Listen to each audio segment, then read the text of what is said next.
Nah, informasi selanjutnya di mana memiliki rumah menjadi dambaan bagi setiap orang, terutama bagi yang sudah bekerja dan juga berkeluarga. Sebagian besar penduduk, khususnya di perkotaan, lebih memilih membeli rumah dengan kredit pemilikan rumah atau KPR. Lalu, ketika cicilan rumah Anda sudah lunas, kira-kira apa ya yang harus dilakukan setelah itu? Mari kita simak informasi dari jurnalis CNBC Indonesia, Shania Alatas, dan juru kamera Ari dan Kukuh berikut ini. Salah satu dari banyaknya impian banyak orang adalah memiliki rumah idaman untuk dihuni bersama dengan keluarga tercinta. Namun tidak setiap orang bisa membeli rumah secara lunas. Dan oleh karenanya kredit pemilikan rumah atau KPR kerap dijadikan solusi untuk membeli hunian idaman. Namun apabila cicilan KPR sudah lunas, apa selanjutnya yang perlu dilakukan? Pernahkah masyarakat terpikirkan soal ini? Mari kita tanyakan langsung. Iya, aku lagi ngambil cicilan KPR 10 tahun kebetulan, jadi masih ada beberapa tahun lagi. Sebenarnya cukup banyak ya yang diurus nanti karena pasti akan ada dari pihak bank, yaitu udah sertifikat kan pertama udah pecah tuh, nanti udah gitu bakal ada penyerahan kayak SHM dan lain-lain diurusin. Terus udah gitu juga bakal ada pajak PBB-nya dan hal-hal lainnya sepertinya yang lebih ke arah masalah surat-surat penyirat lah gitu. Oh, kalau untuk sekarang sih aku baru akan ngambil sih Mbak. Kenapa ya? Karena sekarang rumah menjadi tempat tinggal yang harus kita punya ya sebelum menikah. Jadi memang rencananya mau KPR juga sih, kayak gitu. Untuk saat ini aku belum tahu sih Mbak, belum nyari juga sih informasinya gitu sih paling. Sepengetahuan aku itu yang paling diurus sama kita itu setelah KPR beres ya kita harus mengurus surat-surat seperti dokumen AJB, terus SHM, IMB, izin mendirikan bangunan segala macam sih tahu aku. Tahu saya sih setelah kita sudah melunasi KPR tersebut, kita harus mengurus Royal Sertifikat sama mengurus balik nama PBB. Nah, karena setahu saya itu setelah kita hunian yang telah kita urus itu bukan hunian yang baru. Kan jadi kita harus mengurus balik nama PBB tersebut. Ternyata berdasarkan hasil wawancara tadi masih ada yang belum paham tentang apa yang harus dilakukan ketika cicilan KPR telah selesai. Kalau begitu saya akan langsung menemui pihak Badan Pertanahan Nasional dan juga pihak perbankan untuk bertanya secara langsung apa saja yang harus dilakukan ketika cicilan KPR sudah lunas. Yuk! Dengan lunasnya angsuran KPR, maka berakhirlah tanggungan kredit Anda ke pihak bank. Tentunya dalam proses ini, Anda sebagai pemilik rumah dan bank sebagai pemberi kredit rumah perlu melakukan serah terima dokumen. Nanti bank akan memberikan tadi haknya sertifikat dan IMB atas rumah tersebut yang selama ini ditahan bank sebagai agunan. Plus dokumen-dokumen lain, misalnya roya sertifikatnya kan tadinya diikat oleh bank itu, maka harus diterbitkan roya supaya statusnya tidak menjadi jaminan di bank. Nanti dengan roya itu debitur atau nasabah pergi ke BPN untuk melepaskan ikatan sebagai jaminan itu. Terus dokumen lainnya bisa dokumen akad kredit dan lain-lain. Tapi yang penting tadi sertifikat plus surat keterangan royanya sehingga dia bisa meroya, sertifikat plus bebas dari jaminan bank. Yang kedua IMB, lain-lain aksesoris sih. Adapun dokumen yang harus diurus dengan pihak bank saat melunasi cicilan KPR hasil takeover atau membeli rumah yang sedang di KPR-kan oleh pemilik sebelumnya sama dengan dokumen yang perlu diurus ketika melakukan KPR biasa. Hanya saja diperlukan balik nama sertifikat kepemilikan rumah dan perjanjian baru dengan pihak bank pada saat hendak melakukan pengalihan KPR. Terjadi jual beli saya dan penjualnya dari Pak Arif ke saya, terus nanti terjadi akad pembiayaan atau kredit saya dengan bank. Selanjutnya kan cicilan saya lanjutkan. Notaris dan bank melakukan proses balik nama sertifikat, paralel kan. Pada saat nanti saya lunas, prosesnya sama seperti yang pertama tadi. Saya datang, sama seperti tadi, dan sertifikat kan sudah berubah atas nama saya. Itu yang pertama, kalau mereka melakukan alih debitur secara legal atau resmi melaporkan ke pihak bank. Dan yang kedua, di masyarakat itu Ada ahli debitur itu istilah kita itu di bawah tangan. Mereka tanpa melapor ke bank. Tahu-tahu pokoknya cicilan Pak Arif itu saya lanjutin aja. Gitu. Kan bank nggak tahu ini. Yang di bank namanya tetap atas nama Pak Arif. Bukan atas nama saya kan gitu nih. Nah, suatu saat lunas, maka yang berhak ngambil sertifikat tetap Pak Arif. Bukan saya. Dengan proses seperti tadi. Jadi, karena kan bank harus memberikan hak sertifikat itu pada atas nama yang tercatat secara legal.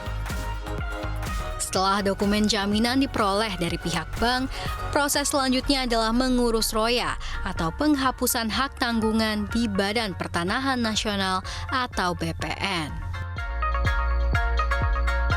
Ya pemirsa, dan untuk mengetahui dokumen apa saja yang sebetulnya harus diurus setelah KPR cicilannya lunas, saya sudah bersama dengan Tentrem Prihatin selaku Kepala Kantor Pertanahan Kota Administrasi Jakarta Selatan. Halo Pak Tentrem, apa kabar Pak? Alhamdulillah, sehat selalu Mbak. Alhamdulillah, terima kasih waktu untuk CNBC Indonesia Pak. Sama-sama Mbak.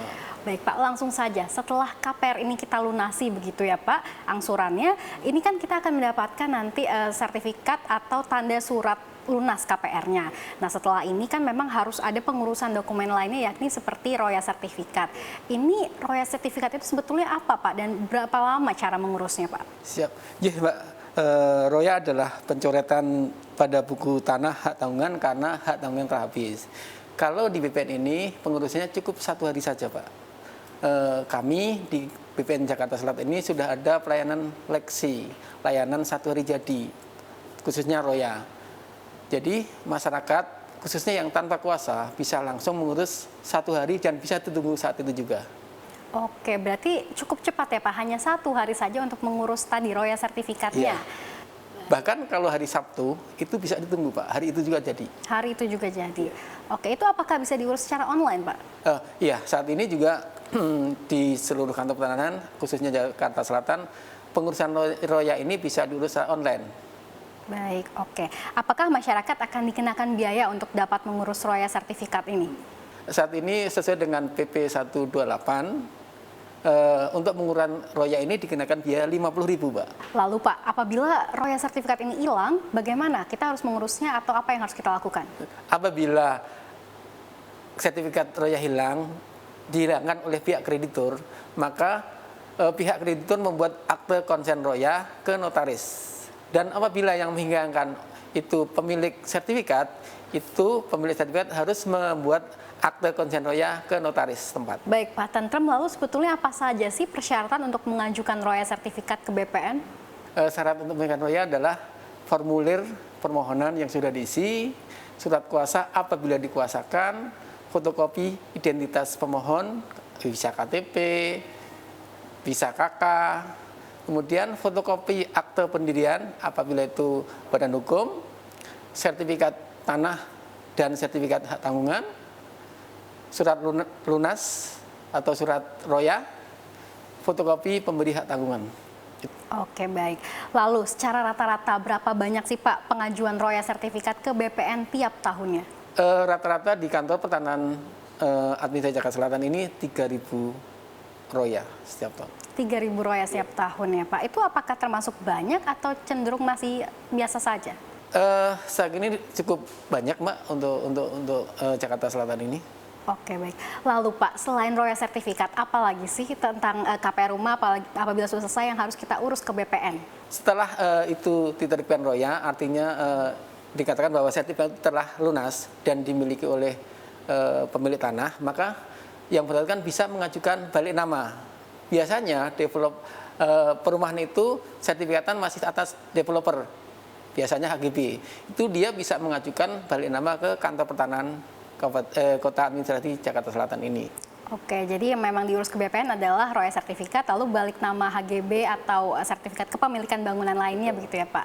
Oke, tapi untuk seperti sertifikat balik nama pajak bumi dan bangunan itu apakah ke BPN atau ke kantor lain Pak? Itu merupakan kewenangan Pemda. Oke, baik. Dan itu menjadi syarat untuk melakukan balik nama ke BPN. Oke, baik. Jadi memang yang hanya diurus ke sini adalah royal sertifikat dan juga tadi sertifikat balik nama kepemilikan bangunan itu ya Pak ya. Selain itu juga masih ada satu yang bisa dilakukan adalah peningkatan hak dari HGB ke hak milik. Biasanya developer itu diberikan hak GB yang berjangka waktu. Kemudian setelah adanya IMB bisa dinaikkan menjadi hak milik yang tidak berjangka waktu. Oke, baik Pak. Terima kasih atas waktunya Pak Tentrem. Sukses dan sehat selalu untuk Anda Pak. Sama-sama Mbak. Baik. Ya pemirsa, itulah tadi wawancara kami dengan Pak Tentrem Prihatin selaku Kepala Kantor Pertanahan Kota Administrasi Jakarta Selatan. Ya pemirsa, itulah pentingnya mengetahui hal apa saja yang harus dilakukan ketika cicilan KPR Anda telah lunas. Di mana diantaranya Anda harus memperoleh dokumen sebagai berikut, yakni yang pertama adalah surat kepemilikan bangunan atau dokumen jaminan. Kemudian yang kedua adalah surat tanda lunas KPR. Lalu yang ketiga adalah royal sertifikat, di mana hal ini adalah sebagai bukti bahwa Anda memang betul terbebas dari segala cicilan dari bank sebagai pemberi pinjaman.